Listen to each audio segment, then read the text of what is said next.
to declare a public safety emergency. We do not believe that we are experiencing a crime spike or are in an emergency status. In fact, MPD has been doing the job with community and all of their partners in government to drive down violent crime in the District of Columbia. We have, in fact, experienced a 26% decrease, and that's on top of the 35% decrease we saw in violent crime last year. Having said that, we never take our foot off the gas, and we're never satisfied with any level of crime, certainly violent crime, the use of guns, and homicide and robbery and carjacking in our city. We recognize, and we worked with all of you in 2023 when we did experience an unacceptable spike in violent crime. That's when I came out to ANC meetings. I met with school leaders. I met with members of the council. We moved an emergency piece of legislation that was followed by an omnibus bill authored by Councilmember Brooke Pinto. That bill allowed us to do what I think is one of the most significant things to drive down crime, and that is to be able to hold violent offenders who have been accused of a violent crime pre-trial. And since we've been able to do that, we have seen the number of shootings and homicides go down in our city. So now we are dealing with what we believe is the president's invocation of a part of the charter that he has the prerogative to invoke. And we are ensuring that our chief of police is the leader and is working with her counterparts that have been named by the president, specifically the director of the Drug Enforcement Agency and the Marshal's Service to ensure that any additional officers that we have, and we expect that could range in the hundreds on any given night, will be deployed in the way that helps us drive down violent crime. The president also issued an executive order that would deploy the National Guard in DC, and I know you've been following in the news, and you know that the DC Guard is in fact the president's guard. The mayor cannot launch the DC National Guard only by request to the Department of Defense. The president has indicated that he will use, or that the will use the National Guard in non-law enforcement ways. And so we will continue to watch for that. Today, I requested and had a meeting with the Attorney General for the United States, Pamela Bondi, who the president has who has delegated his authority to in this matter. The executive order states clearly that the president may request MPD services from the mayor and directs the mayor to provide those MPD services. The executive order nor our law change our organizational structure in the district. Our structure in the district is that the agency, in this case MPD, reports through the deputy mayor and the city administrator to me, and the chief of police has a direct line to me as well. The Attorney General for the United States, Pamela Bondi, as the president's designee, is also my point of contact in working with the federal government. I am appointing Deputy Mayor Apia to be our policy lead with the federal partners, and Chief Pamela Smith is our operations lead in working with the federal government and federal forces that will be in the district. So with that, I want to pause and see if Lindsay and Kevin want to add anything, and then take your questions.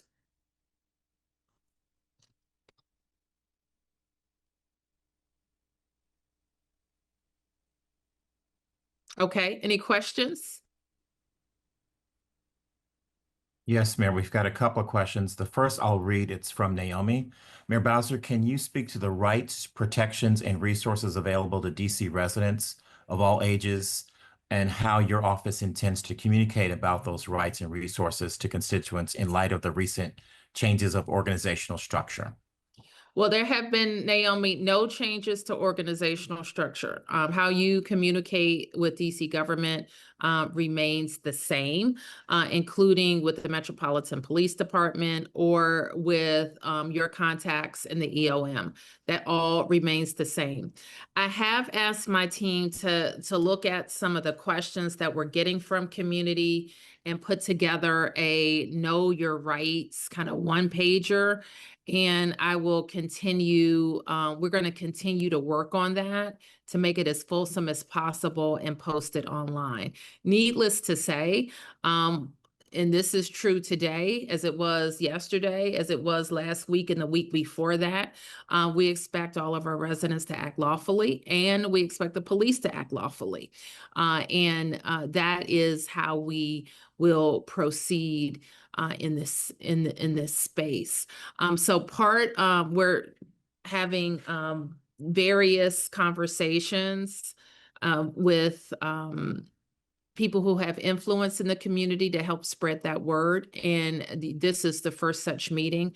We intend to have it with our violence interrupters as well as our school leaders. And we don't expect to be the only leaders of these conversations.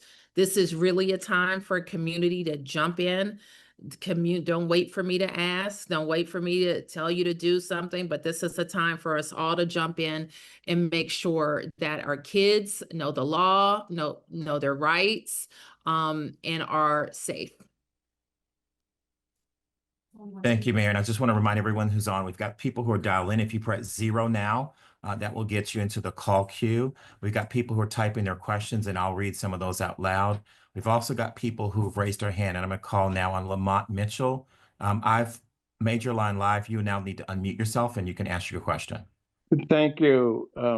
Mayor, let me just say this is a very difficult time for the city, but I certainly enjoy the leadership that you have brought in working with what is as opposed to what could be.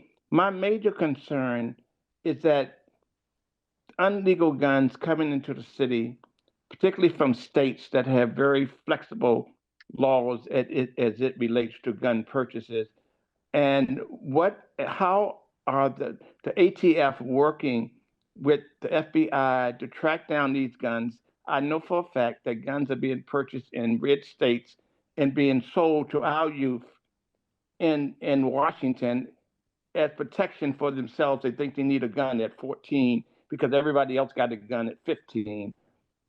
And I didn't hear anything that he talked about going and making sure illegal gun purchases and sales are eradicated in DC. We don't have gun shops in DC. The guns have to be coming from somewhere, and they're given to our children who think they need them for protection, and it's causing a lot of heartache and headache. And Okay. I got it. That's a good question. Now, in my meeting with the Attorney General today, we had a big focus on guns, illegal guns, using guns in the commission of crime, and that will be a focus area for enforcement. You are right to suggest that once we have recovered those guns, that we should be tracing them and finding out where they come from and what other crimes they could have been involved in. So we'll keep that on the forefront. Thank you. Our next question, David, I tried to unmute you. Can you speak and see if we can hear you, David Rubenstein? If not, I'll read your question out loud. I'll read the question. How do you envision federal resources helping to support policing in nightlife districts, which still generate a great deal of issues? I expect, and I can also ask Deputy Mayor Pia to jump in. And when we are when the chief of police is thinking about where additional federal forces would go. Now, keep in mind, she's approaching this in a similar way. Just imagine if we had the number of MPD police officers that we should have, if we were at 3,800 instead of 3,100 and some. So she is approaching her deployment strategy with some nuance to see how the additional federal police officers can help in some areas. She has some special focus areas, homicide reduction in some neighborhoods where we have a lot of gun activity and a lot of homicide.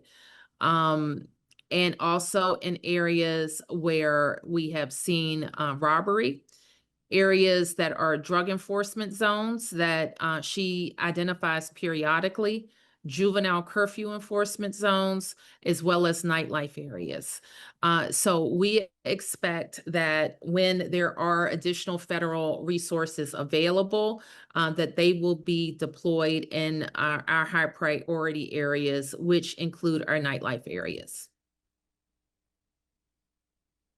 And so for those who aren't aware, I see Jean Homa on here, so knows that every Friday, Saturday, and many Sunday nights, we actually have a multi-agency effort in our nightlife corridors, each street, but with particular focus on U Street and the Golden Triangle, where we see many people out enjoying our nightlife areas. And so as the mayor said, a focus for the chief is really, we've focused on presence. And certainly what this surge, the federal surge of officers, will allow us to do is to add presence in those areas where we know that there are significant people out and about in the overnight hours particularly, which is what much of the focus of the federal law enforcement officers will be, is really supporting a lot of the overnight efforts. So that will allow the chief to really enhance the efforts that we've had with both MPD and then, many of you know DPW, DDOT, many of our other enforcement agencies that participate in helping us to try and have order in our nightlife areas. Thank you. Our next question is going to come from the phone. So Linda, I'm major line live. Linda in Ward 4, if you can speak, we can hear you. Linda, can we? If not, we're going to come back to Linda because I think I heard we need to make another move here. So we're going to move to Marquita Bryant in Ward 8. Hi, I just want to say thank you for all you're doing for our city, for your leadership. I do have a question and concerns. I have parents who have reached out. We have started the conversation. They are worried the school year is getting ready to start. Youth are nervous. Do they walk with their parents? How would this look when the first day of school happen? We have a lot of seniors who are also asking that same question when they go out on their walks and strolls. How do we make this less intimidating? I know it will be a presence, but I guess parents and school children who will be traveling to and from school, and also seniors who walk about the community, they do want to know how can we make this a more environment where it is still DC, but also is collaborated. Can you give us some ideas about what you think would be appropriate? Yes. So for the young school children going to school, again, everyone wants safe passage going to and from school. But I guess in front of the schools, traveling to and from on the metro, you have a lot of youth who are trying to do something good with their lives. They want to get to and from school and not feel as though if they travel in groups, because they do that for safety, will I be looked at upon as something else? Also, we have young school children. Will we have guards or officers at law enforcement with their vests right in front of the school buildings, and it become intimidating to travel to and from school? Also, we have seniors who have lived different eras, and this is kind of triggering for them. So they want to stay inside, and we know we want them outdoors and still living their lives and have a quality of life. So yeah, that's what I want. So I have been thinking about like the first day of school, the first week of school, as we always do. We are gearing up with our own safe passage workers. We're gearing up with our Transportation Connect programs, because candidly, we have parents who are worried about their kids going back and forth to school. So I want to challenge my team and the chief to think about how we have presence without being intimidating. And MPD and school resource officers are in and around schools, working with the safe passage workers. We have safe passage workers in vests. So, and we have our DDOT staff who is out there who will be helping with crossing as well. So let me think about ways that we want or don't want any of the federal surge officers to be supporting at that time. So we are thinking about it. I don't know that I have the answer right now, but it is on our mind.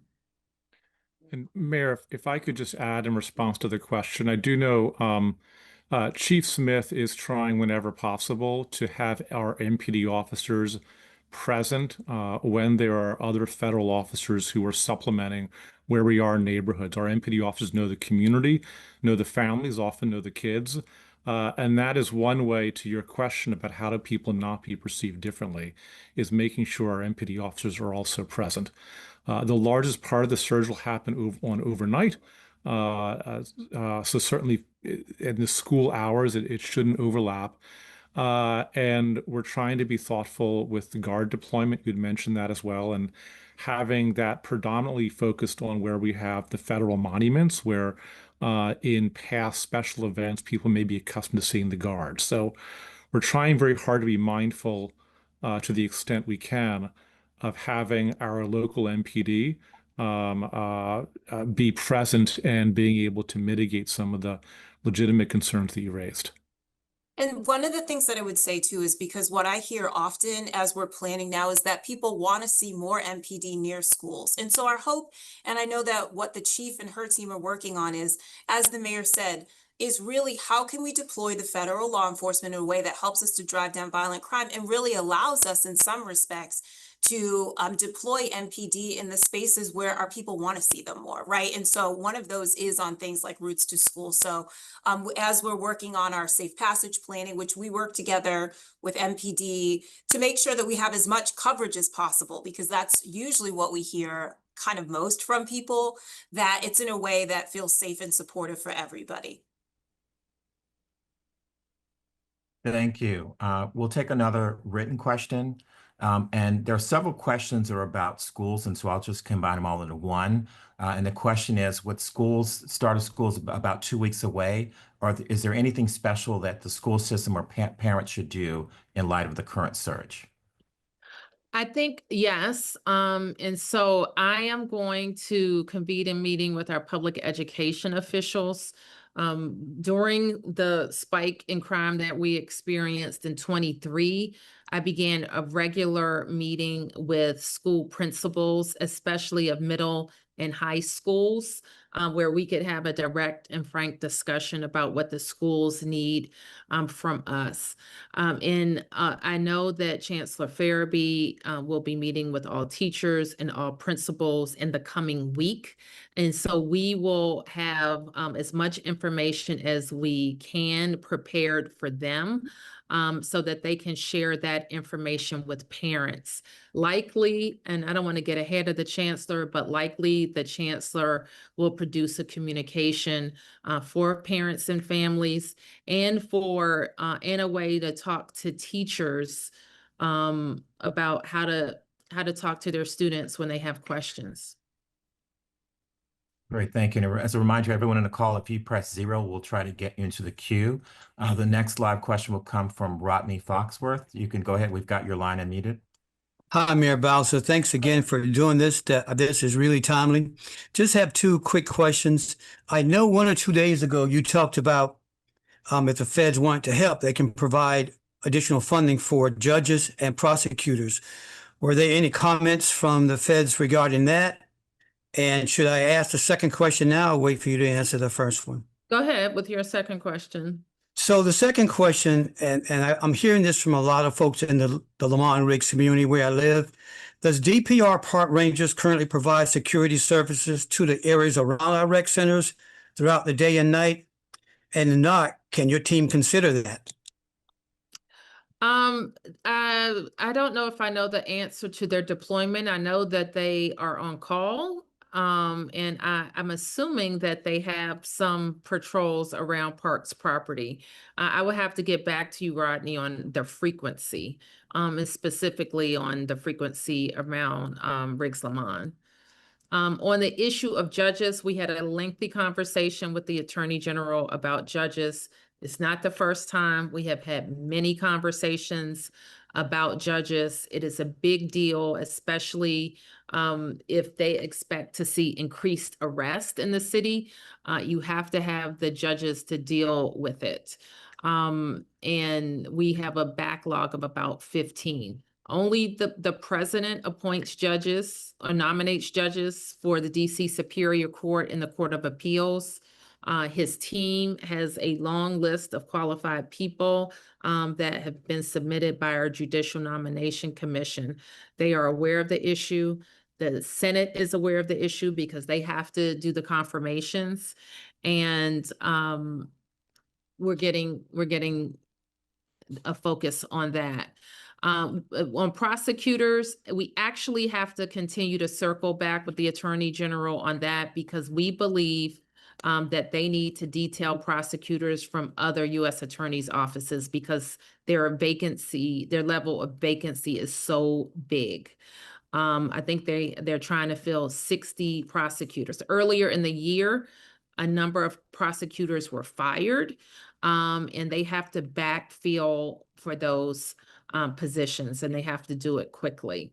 So the funding issue, however, that is most significant is the congressional limitation on our FY25 spending that was about $1 billion that affected services across all of our clusters that we had to eliminate in order to balance our budget. So there is still time for the Congress to fix that. And as far as advocacy goes from the community, that should continue to be in your talking point. I hate the word talking points, the words talking points, but that should continue to be a part of your narrative. Cutting $1 billion does not make DC safer. In fact, it has prevented us from being able to negotiate with our firefighters who are due for a new contract. Our police officers have to wait to get their raise until the new fiscal year begins because our funds were cut in the current one in FY25. So it's had a lot of impact. So I would continue to talk about that. I would continue to talk about the need for the president to appoint judges. And I would continue to talk about this as an intrusion on our autonomy. Thank you. And just scanning the Q&A again, Mayor, there's several questions about homeless encampments and the unhoused residents, and if that will present either a burden to the DC system or if we know where some of the residents will be relocated. Listen, we are very worried about this issue. I know from many conversations with President Trump that this is like his issue. Seeing homeless encampments, I don't know, it just triggers something in him that has him believing that our very beautiful city is dirty, which it is not. And so I worry about this because we spend a lot of time and resources trying to get the people who are in encampments into shelter. And they present with a lot of issues that make them not want to go into shelter. But Kevin, do you have can you share like a rundown of our outreach experience about how many people we think we're talking about? Sure. Let me provide some context, and then I'll talk about what we're doing literally today and tomorrow. So as context, the city has less homelessness than it did last year. So we've seen improvements in homelessness, which we do through an annual point-in-time count survey. Encampment is one part of homelessness that is often the most visible, and that's really defined as when you literally have two people that are in the similar space or same space overnight, we call it an encampment. There's usually a tent structure. Sometimes there's not a tent structure. And our attention and focus on encampments predates this administration. So about 3 years ago, we began a protocol really focused on providing housing for those in encampments that often suffer, have more frequently from mental health issues, from substance abuse issues. So they have pretty unique needs and intensive needs. We also started housing programs really designed for folks in encampments that would provide services on site where we have housing. And since we started that about 3 years ago, we did a census when we started. We had about 300 people in tents and about 300 tents themselves. Sometimes people have more than one tent. About 4 months ago is our last time we did a survey. We had fewer than 100 tents and about 100 people that were in encampment. So we know we've made a difference, and those efforts predate the administration. Now, we also don't want to be naive about the president's interest in this and the use of federal law enforcement. So over this past weekend into today, our Department of Human Services outreach workers, as well as members that work in our Office of the Deputy Mayor for Health and Human Services, have been doing direct outreach to homeless encampments. And we really use the DC employee caseworkers that know the individuals well, that have relationships that predate right now. And they go and they talk about the need for to go into shelter and the possibility that federal law enforcement will be focused on encampments. We have made available in the past few days additional shelter capacity, so we know we have beds to offer people. If that shelter capacity gets used, we have the ability to expand it further. We also have going online and literally getting the certificate of occupancy this week, an entire building that can house about 200 people that is on E Street near North Capitol Street.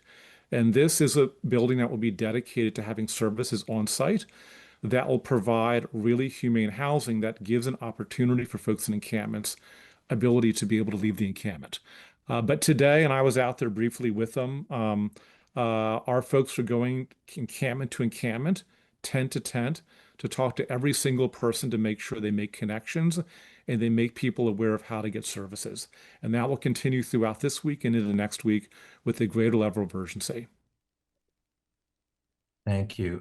Next question I'm going to take from Mr. Eric Weaver. You can go ahead. Your line is unmuted. Hi, Mary and the rest of the team. Just wanted to, so I know I heard you say you was going to plan a meeting with the people doing the violence prevention and stuff.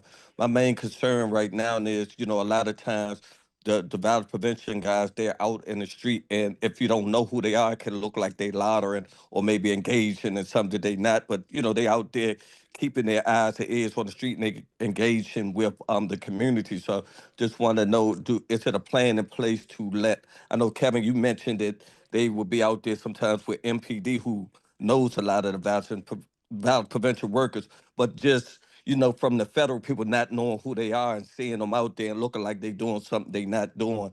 And so is it a plan to explain to them what the violence prevention workers are out there in the community doing and what that looks like? So, it's a safe place for them to continue on doing their work. That's a great point. And Lindsay will work with our one's office and the Attorney General's office to convene a call like this with our violence interrupters. And I should have mentioned earlier that Chief Smith has secured the agreement from federal partners that they will wear identifying clothing, a vest, jacket, shirt, badge, so that members of the community know that they are law enforcement. Similarly, we want to work with all of our teams, the Safe Passage, violence interrupters, to similarly wear identifying clothing. And so, Eric, let's talk more and make sure we're all doing that, and that we can get down into the details on our call. Thank you. Our next question is from Poet Taylor. You can go ahead. Your line is unmuted.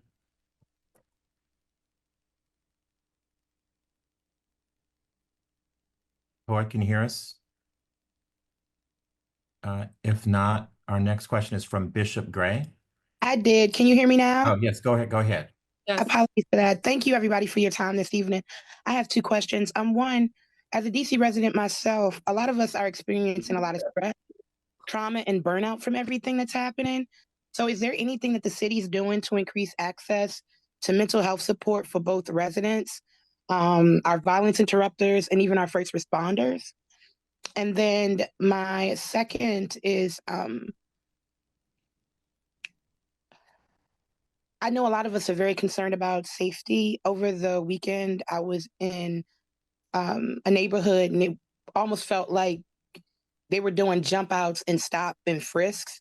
So, when it comes to fairness in policing, what are we doing to make sure communities, how do I want to word this? How is the city working to protect communities while ensuring that trust and accountability also remain the center? Like, will we have a number where we can call if we see something and it's shady?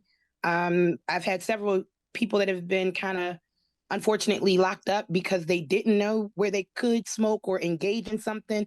Like, there just seems to be a lot of those wires. So I guess those are my questions. Like, where will we go to get the resources that are always discussed? Thank you again. So I think as we develop our kind of know your rights, let us find like a clearinghouse for information and also to report any concerns. Obviously, MPD concerns can be reported to the police complaints line and to any of us and the chief of police. And I'm going to ask the chief of police to maybe, or Lindsay, can you help us think through this? If there is a email that we can send specific information to, so that we can be responsive. And in the information piece that we'll put out, Poet, we will make sure we highlight where people can have access to services, Y'all should be in that room over there. including the That VAT room. services that we medical services that we offer. All of our employees have access to an employee assistance program as well. Thank you. There are a couple of other written questions that all have the same theme. It's about the faith community. And so, Mayor, the question is, how can the faith community help during this space where folks feel like they're being in receivership? I don't know what does that mean? I think the gist of this question is, how can the faith community help support and protect the community right now? Well, I think the faith community knows best what they can do in the community that they're in. I don't know that I have everybody does this thing, but if you're in a community where young people need a safe place, do that. If you're in a community where moms need support, do that. If you're in a community where the violence interrupters can have a rest place, then do that. If you have a wide network where you can talk about the democracy issues facing the district, the intrusion on our autonomy, the impact on other cities, then do that. But what you shouldn't do is wait for me to tell you what to do. This is a time where community needs to jump in.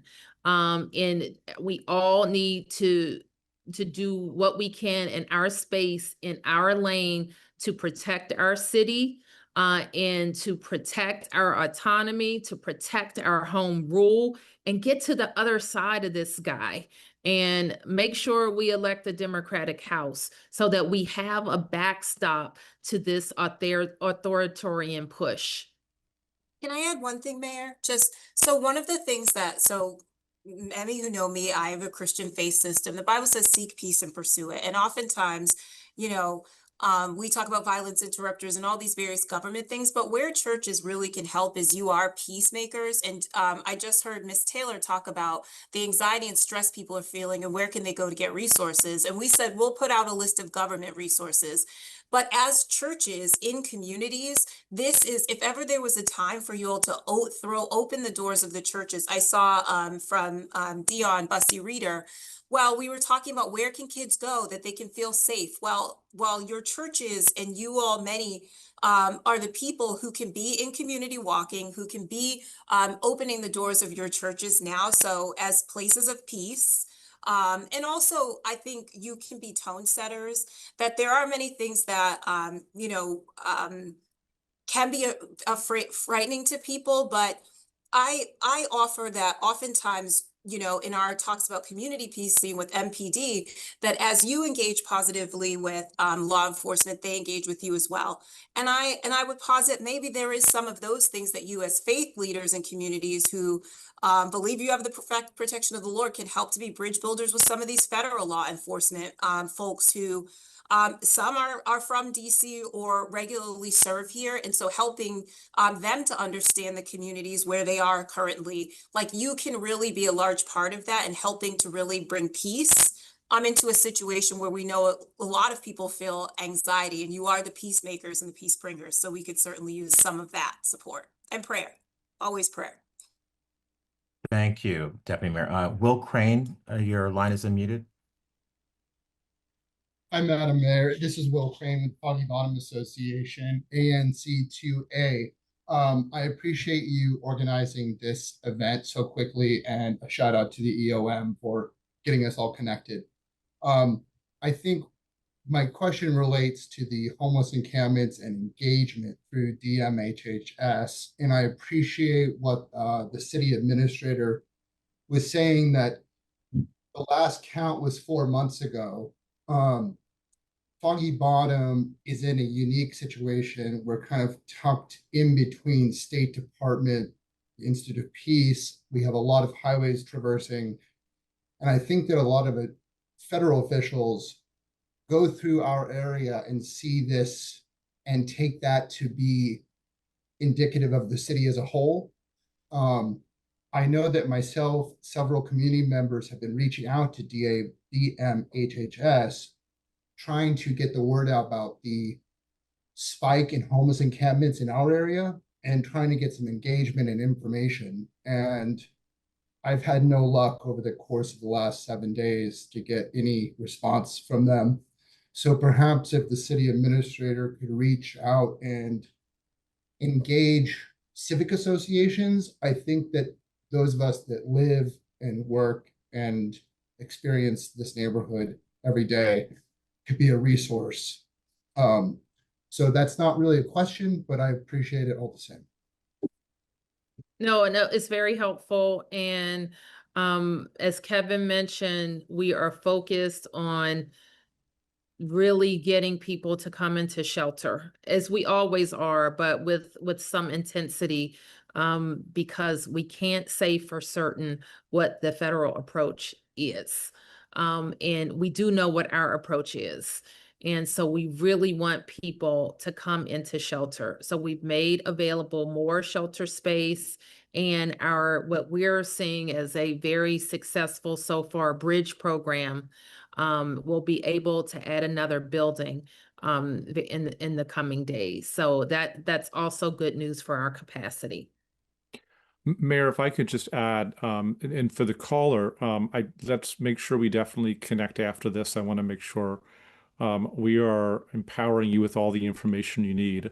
You're right that there is, in terms of visibility to the federal buildings, your area is particularly prominent. It also just has more encampments in that area. So it's why we start at the Aston, our first building that really is dedicated to having services on site in your community. We expanded capacity recently at that building. In addition to that, over the weekend, as I mentioned, we got additional bed capacity. The encampments in that area were a particular focus throughout today. I mentioned I was out for some time with the deputy mayor's team. We were in one of the encampments that you're referencing. And the folks that were engaging were individuals that are part of DC government, who know them by name, who the homeless residents and also know by name back. And they're both encouraging and offering services for shelter that we've made available. We also offer services through Department of Human Services called Project Reconnect, that allows for someone who's homeless to reconnect with someone that may be able to provide them with shelter or a bed that's known to them, a friend, a family member. And at the same time, we're going person by person, really informing them, sometimes somewhat bluntly, about the space we're in right now. And that message is coming from a trusted voice, so that we make sure we're giving them all the information that we have at our disposal about what's happening now, as well as the opportunities to get shelter. So let's make sure we connect after this. And I appreciate your attention and engagement on the issue. Thank you, CA. Our next question is going to go to Terry Goins. Good evening, Mayor Bowser and your staff.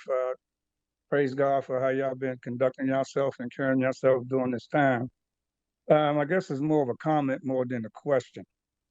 Do y'all think that this is a good time? I know when I was going to school, they had this course called DC government. I believe that if we educate our kids about DC government, how DC government operates, they will best understand this situation if it was to arise again, or even to help us becoming the state, so that's one of the things I want to talk about. Okay. And yes, I think that all manner of civic education, formal in our schools, and I also think that there's a role that community can play in teaching kids the history, making sure they understand why we need to become the 51st state, why they need to vote, and why they need to participate in civic life is a very important lesson. So let's figure out how we can support some community activities to get that done. Thank you. Our next question is going to come from Shirley Smith. Go ahead, your line is unmuted. From Ward 5. Mayor, we've always been supportive, and this is the time for the citizens to support you. It is our city, you are our leader, and the fact is I like what you're doing today, but you have got to keep us informed. However, whoever is the police department, whoever it is, I've got to talk to the citizens so we can tell our community. Like kids going back to school, we used to have a block thing where if you were going to school, everybody in the block was watch children go to school and make sure when they come home, if their parents at work, they could come home safely. So we're going to have to go back and look after each other and pay attention. This man has given us the opportunity with his evil kind of way of thinking, has given us the opportunity to go back and be the kind of citizens that we should be to each other. We've always been in our community. So thank you for today's meeting. And whatever we can do, we're more than willing to help you. Okay, thank you. Thanks, Shirley. Thank you. Sorry, the next question is going to come from Emily Lucio. Go ahead, your line is unmuted. Thank you so much. Good evening, Mayor Bowser. My question is more specifically related to what you've heard from Attorney General Pam Bondi in terms of her plans to deploy the National Guard. We have various areas of the city, and some have obviously more crime than others. The Navy Yard has more crime than, maybe perhaps Cleveland Park or other areas. And so I'm just curious if you have any more specifics from the Attorney General or from the White House in terms of where specifically they plan to deploy the National Guard. My expectation, though it can change, is that they will deploy the Guard on federal properties. That includes parks, monuments, federal buildings. My expectation for the higher incident areas that you mentioned would be for where the federal surge officers would go. So they're law enforcement officers, not National Guard. Thank you. And again, everyone on the phone, if you press 0, we can load you into the queue. I'm going to go to another written question. And there's several questions that are asking about the cost and if there are any cost of the surge that are being laid to the district, especially in light of the $1 billion that the Congress is holding from district resources. I'm going to say no, but we will, as we always do, be focusing on our homeless outreach. We'll be focused on our clean and safe activities that are DPW related. I will say that the the DC National Guard, though not our guard, we coordinate tightly with them, and they're not funded for this. So they're going to have to get federal funding. And it has not been confirmed to me that that has happened yet. Okay, thank you, Mayor. Bishop Gray, you had a question earlier. We tried to get you. You're back on now. No, I'm sorry. I'm good with my question. I think it was answered. Thanks a lot. Thank you, Bishop. Thank you. Thank you, Mayor. Jimmy Williams. I have a question for you, Secretary.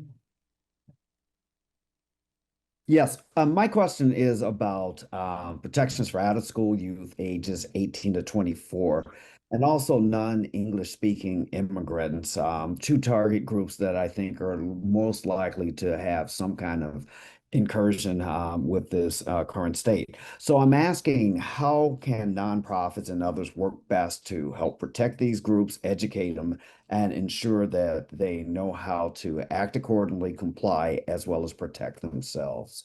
Well, we fund a number of groups in this space. All of our victim services groups have district funding, and they're like well-respected nonprofits throughout the city. All of our immigrant legal services grantees are funded to talk to people about their rights right now, and they have been actively working in this space for months. I would also note, Mayor, like I was thinking about access to justice in this instance, that the district funds very significant amounts of legal services through access to justice, and that encompasses a whole range of legal nonprofits. So to the extent you're talking about kind of the gamut of need for legal information or services, the access to justice through the DC Bar is a place where people can get a lot of information and services funded by the government. Thank you. Next question is from Charles Lockett. You can go ahead. Your line's unmuted. Okay. Mayor Bowser, Charles Lockett, North Michigan Park. How are you today? Well, thank you. Okay. A question, not a question. Just the other day when this went down, I have two grandsons. One you took a picture with at Faith United. And when they left to go out to work that morning, one worked for you, other one does a summer program.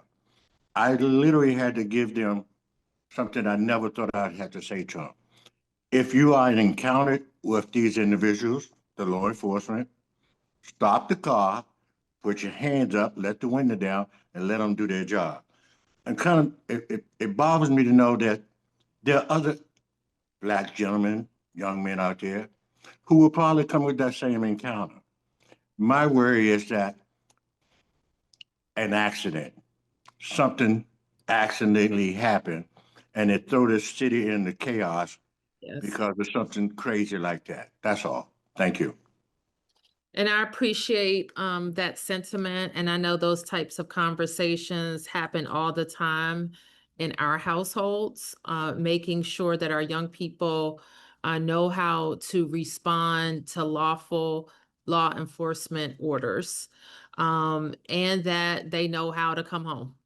And I think that we still have to have those conversations even more intensely, because there is an expectation, I think, that a lot of stops will happen. And so that would remain the area that I have a lot of concern about. People, law enforcement that aren't used to making stops. And what we want all of, like I said at the top of this, everybody is expected to follow the law, and the police are expected to police in a constitutional way, whether they're our police or federal police. So I would continue to have those conversations with young people, especially, who may, sometimes we think that they understand. They may not understand. They watch a lot of TV. They're on these social media apps. They just may not understand the severity of the situation we're in. And then I'll also just mention, because we've talked about kids a lot and making sure kids know their rights. But you've heard me talk about youth a lot in the last several months, especially youth who are participating in really destructive, disruptive behavior with these kind of youth takeovers. Some of them are our kids, some of them are coming across the region to descend on places like the Navy Yard. So parents need to really, this is not the first time you've heard me say this, but you really need to know where your kids are. I think we have some really, kids that are not criminals, but they are getting together in big groups and causing some really, they're causing destruction.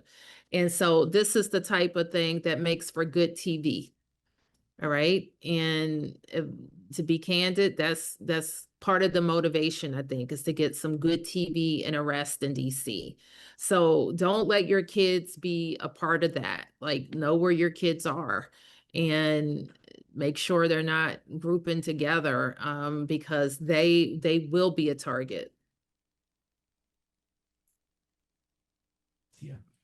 Thank you. One more live question and one more written question. So the next question is going to come from Tony Lewis.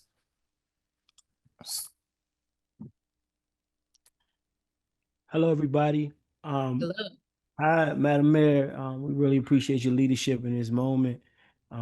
Hey, Steve. Hey, Lindsay. Kev, I like your haircut.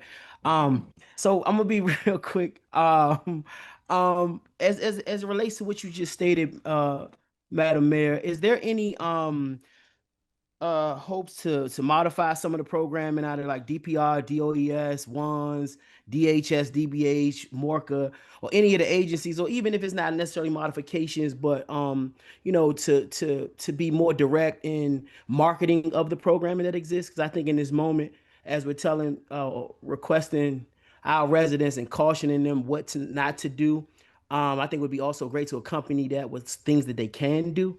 And we want to be helpful. And I know I speak for, the community in general, in any way that you can use us to share that information. Please, encourage the agencies to share the information with us so that we can get it to, the community. Okay. Absolutely. And we're open to ideas, Tony. And so we don't want to fund these programs, staff these programs, promote these programs if they're not connecting. So give us some ideas about what you think would be better. I will tell you one thing that we did this summer. To your point, we put in a juvenile curfew. We created late night hypes across the city. We made Banneker Field open and available and safe for kids as another kind of convening place. We're mostly satisfied with how those came out.